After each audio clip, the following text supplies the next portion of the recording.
नमस्कार माऊली. चला ज्ञानेश्वरीच्या सहवासात. ज्ञानेश्वरी अध्याय 11 मधील ओवी 579 ते ओवी 599च्या सहवासात आपण जाऊया. माऊली हो, आता बघू बरं अर्जुन भगवंताला काय म्हणतोय. अर्जुन म्हणतो, तरी देवेंसी सलगी केली, जे विश्वरूपाची आळी घेतली, ते माय बापे पुरविली स्नेहाळाचेने. अर्जुन म्हणतो, देवा, मी प्रेमाने तुमच्यापाशी विश्वरूपाची इच्छा प्रगट केली, विश्वरूप दर्शनाचा हट्ट धरला.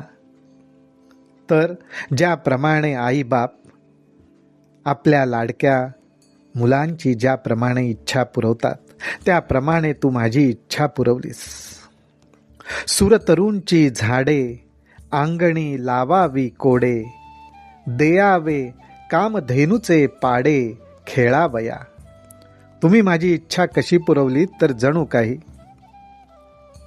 सुरतरूंची झाडं तुम्ही मला अंगणात लावायला दिलीत, म्हणजेच कल्पतरूंची. एवढंच नाही तर खेळण्यासाठी म्हणून काय द्यावं, तर कामधेनूचंच वासरू तुम्ही मला खेळायला दिलत. असेच जणू काही तुम्ही माझे लाड पुरवलेत.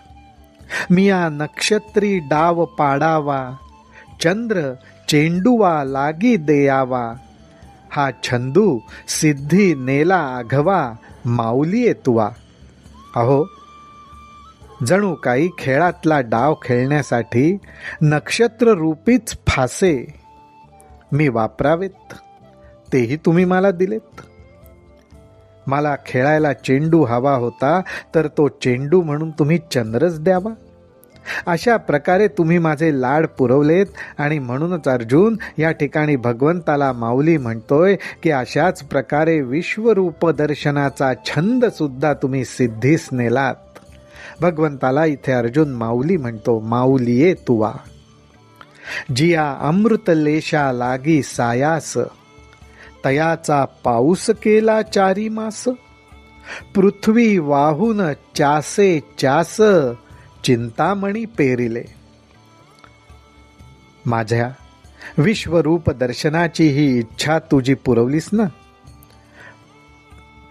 त्याबद्दल मला असं म्हणावंसं वाटतंय की ज्या अमृताच्या कणासाठी खूप सायास घ्यावे लागतात, मला तर असं वाटतंय तू तर 4 मास 4 महिने त्या अमृताच्या पावसाचाच माझ्यावर वर्षाव केलास. एवढंच नाही तर मला असं वाटतंय की संपूर्ण पृथ्वीमध्ये तू चरे खणलेस आणि त्या चऱ्यांमध्ये चिंतामणी पेरलेस. ऐसा कृतकृत्य केला स्वामी. अर्जुन ह्या सगळ्या उपमा देतोय, भगवंताचे आभार मानतोय आणि त्याला म्हणतोय, ऐसा कृतकृत्य केला स्वामी, बहुवे लळा पाळीला तुम्ही, दाविले जे हर ब्रह्मी नायकीचे कानी. हे स्वामी, हे भगवंता, तुम्ही मला कृतकृत्य केलत. माझा हा लळा, माझी ही आवड, माझे हे लाड तुम्ही पुरवलेत, पुष्कळ पुरवलेत. आणि जे हर आणि ब्रह्मी, जे शिवशंकर आणि ब्रह्माला सुद्धा तुम्ही दाखवलं नाहीत का, त्यांनी जे त्यांच्या कानाने सुद्धा ऐकलं नाही, ते तुम्ही मला साक्षात दाखवलंत. मा देखा वयाची केवती गोठी, जयाची उपनिषदा नाही भेटी, ते जिव्हारींची गाठी मज लागी सोडिली.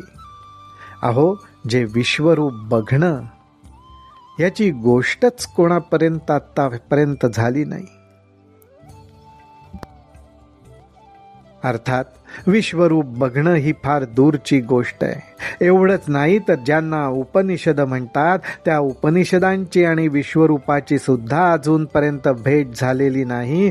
ते तुमच्या अत्यंत जिव्हारीचं अंतःकरणाचं जे विश्वरूप आहे, ते जणू काही तुम्ही मला अंतःकरणाची गाठ सोडवून ते विश्वरूप माझ्यासमोर प्रगट केलं. जी कल्पादी लागोनी, आजीची घडी धरुनी, माझी जेतुली होऊनी गेली जन्मे. ज्या वेळी सृष्टी प्रगट झाली तिथपासून आजपर्यंत माझे जेवढे जन्म होऊन गेले, तया आघवियांची आतू, घर डोळी घेऊनी असे पाहतू, परीही देखिली ऐकिली मातू आतुडेची ना. सृष्टीच्या उत्पत्तीपासून आत्तापर्यंतच्या माझ्या प्रत्येक जन्मामध्ये जर का मी डोकावून पाहिलं तर त्याच्यात कुठेही मला विश्वरूप दर्शनाविषयी ऐकायला आणि बघायला मिळत नाही.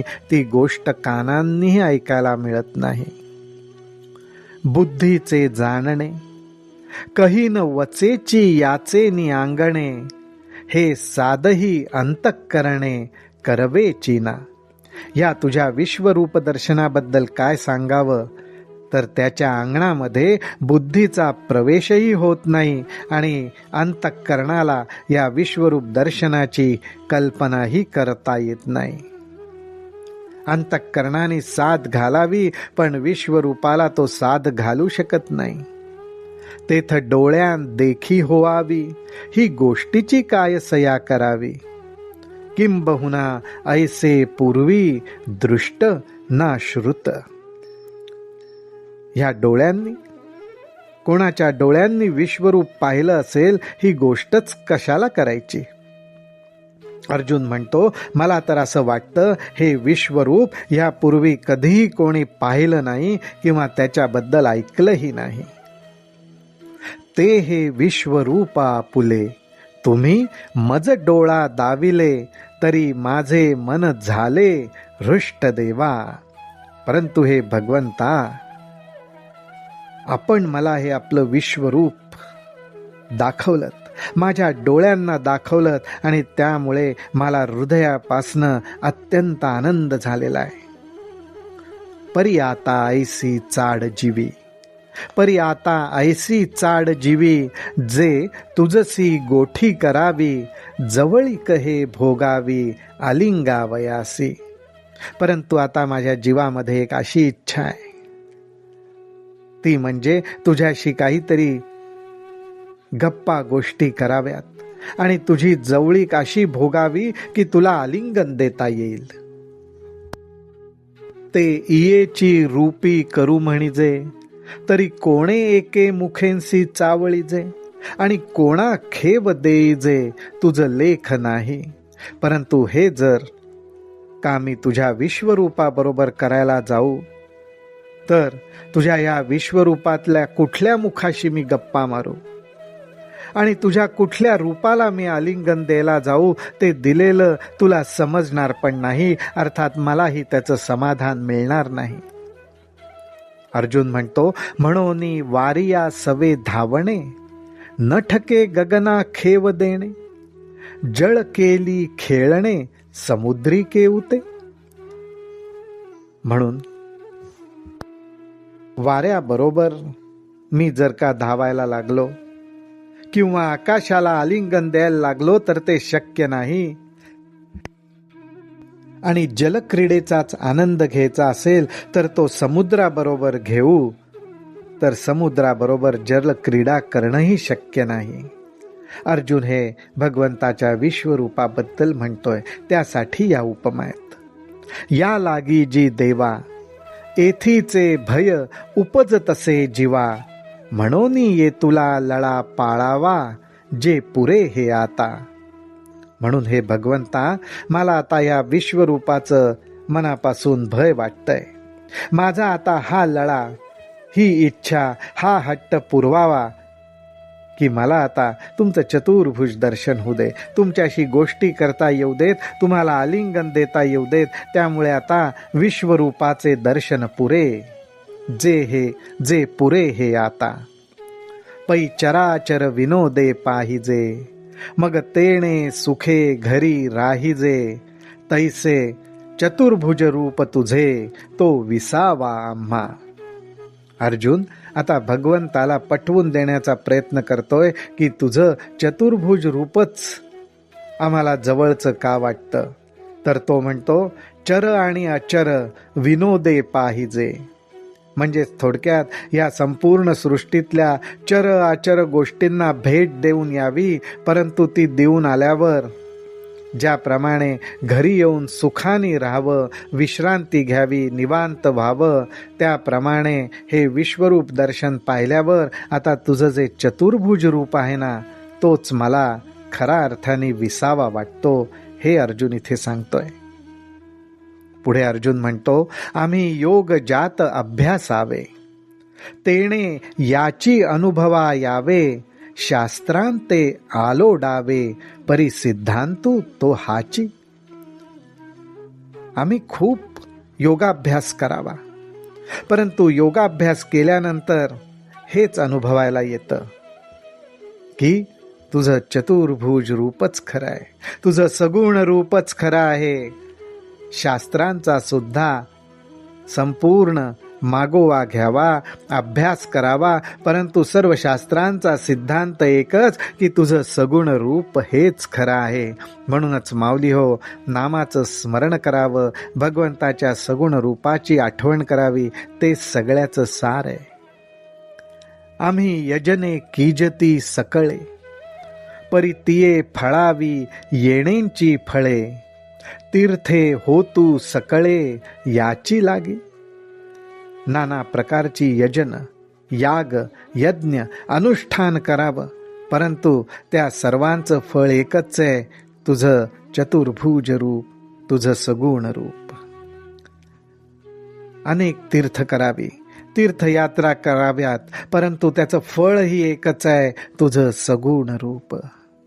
आणि काही जे जे दान पुण्य आम्ही करिजे, तया फळी फळ हेची तुझे चतुर्भुज रूप. अजूनही आम्ही काय काय करावं? जे काही पुण्य म्हणून, सत्कर्म म्हणून करण्यासारखं असेल ते दान पुण्य सगळं काही आम्ही करावं, परंतु भगवंता सगळ्याचं फळ एकच आहे, चतुर्भुज रूप तुझे. हेच अर्जुन वारंवार भगवंतालाच सांगतोय. ऐसी तेथींची जीवा आवडी, म्हणून तेची देखावया लवड सवडी, वर्तत असे ते सांकडी फेडी वेगी. म्हणून हे भगवंता, तुझ्या या चतुर्भुजाचीच माझ्या मनात अत्यंत गोडी निर्माण झाल्यामुळे आणि त्याबद्दलच गोडी असल्यामुळे आता तुझं ते रूप पाहण्याची मला तळमळ लागली आहे, आणि माझी ती तळमळ, माझी ती इच्छा तू लवकर पूर्ण कर. वर्तत असे ते सांकडी फेडी वेगी. अगा जीवींचे जाणतया, सकळ विश्व वसवी ते या, प्रसन्न होई पूजितया देवांची या देवा. इथे अर्जुन भगवंताची स्तुती करतो. तो म्हणतो, अरे जीवांच्या अंतःकरणातला जाणणारा तो तूच एक आहेस, तुझ्याशिवाय दुसरं कोण जाणणार? या सगळ्या विश्वाला जो वसवतो, आधार देतो, तोही तूच आहेस. असा हा तू माझ्यावर प्रसन्न हो. सर्व देवांना पूज्य असलेला तोही तूच आहेस, तो तू माझ्यावर प्रसन्न हो आणि मला तुझ्या चतुर्भुजा सगुण रूपाचं दर्शन दे. रामकृष्ण हरी, रामकृष्ण हरी, रामकृष्ण हरी.